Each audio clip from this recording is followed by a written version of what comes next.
বাড়িতে যেকোনো অনুষ্ঠানের জন্যই কিন্তু আপনারা এরকম করে মাত্র একটা উপকরণ দিয়েই কিন্তু বানিয়ে নিতে পারবেন এত সুন্দর মিল্ক কেক। আর এই মিল্ক কেকটা খেতে কিন্তু ভীষণ ভালো হয়, যে কেউ বানাতে পারবে। তো মিল্ক কেক বানানোর জন্য আমি এখানে একটা ফ্রাই প্যান নিয়ে নিয়েছি, এটার মধ্যে দিয়ে দিলাম 1 টেবিল চামচ ঘি। ঘি দিয়ে খুব ভালো মতো মেখে নিতে হবে, তাহলে মিল্ক কেকটা কিন্তু পরবর্তী সময় লেগে যাবে না। সে কারণে কিন্তু ফার্স্টে কড়াইয়ের গায়ে এরকম করে ঘি মাখিয়ে নেবেন। এবার আমি নিয়ে নেব দুধ।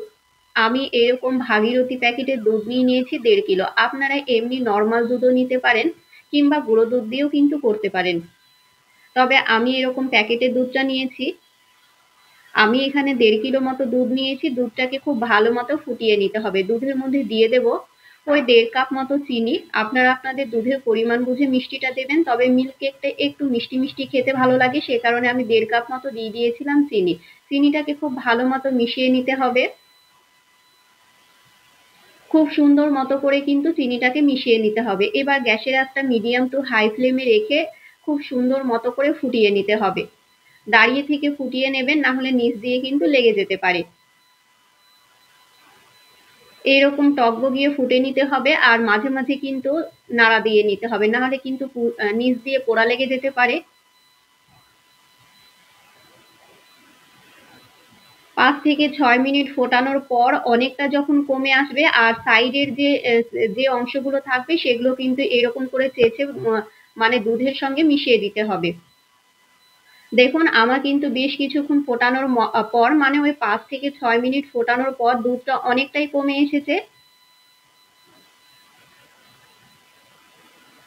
দুধটা কিন্তু অনেকটাই কমে এসেছে। এ পর্যায়ে আমি দিয়ে দেব 2 থেকে 3 টেবিল চামচ টক দই। ওই 3 টেবিল চামচ মতো টক দই দিয়েছিলাম, জল ঝরানো টক দই। টক দইটাকে খুব সুন্দর মতো করে মিশিয়ে দিতে হবে। এই পর্যায়ে আপনারা টক দইয়ের পরিবর্তে লেবুর রসও দিতে পারেন। লেবুর রস দিলে ওই 1/2 কাপ মতো দেবেন, মানে 1/2 কাপেরও কম, 2 থেকে 3 টেবিল চামচ দিলেই কিন্তু হয়ে যাবে।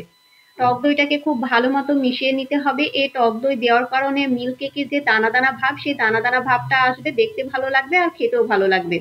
আমি বেশ কিছুক্ষণ ফুটিয়ে নিয়েছিলাম। দেখুন আমার কিন্তু মিল্ক কেকের জন্য অনেকটাই কমে এসেছে, মানে দুধটা কিন্তু আমি অনেকটাই কমিয়ে নিয়েছি। গ্যাসের আঁচটা মিডিয়াম ফ্লেমে রেখে বেশ কিছুক্ষণ সময় নিয়ে আমি কিন্তু দুধটাকে কমিয়ে নিয়েছিলাম। আর দুধটা কমানোর পর এইরকম ভাবে কমে আসবে। আর এইরকম যখন কমে আসবে তখন কিন্তু গ্যাসের আঁচটা মিডিয়াম ফ্লেমে রেখে আবারও অনবরত নেড়ে চেড়ে নিতে হবে। টক দইয়ের কারণে দেখুন আমার কিন্তু এইরকম একটা দুধের মধ্যে দানা দানা ভাব আসবে। এরকম মিল্ক কেকে থাকলে কিন্তু দেখতেও ভালো লাগে আর খেতেও ভালো লাগে। খুব সুন্দর মতো করে নেড়ে চেড়ে নিতে হবে, নিচ দিয়ে যেন পোড়া না লেগে যায়।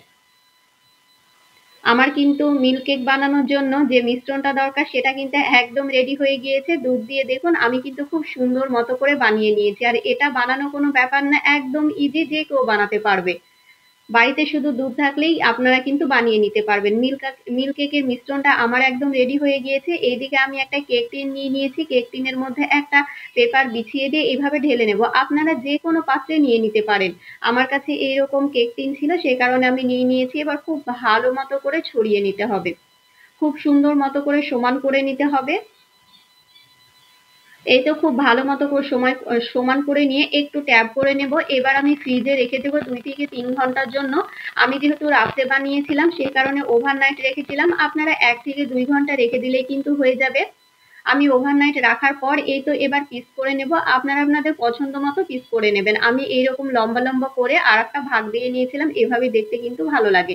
আপনারা এরকম লম্বা লম্বা ভাবেও কেটে রেখে দিতে পারেন।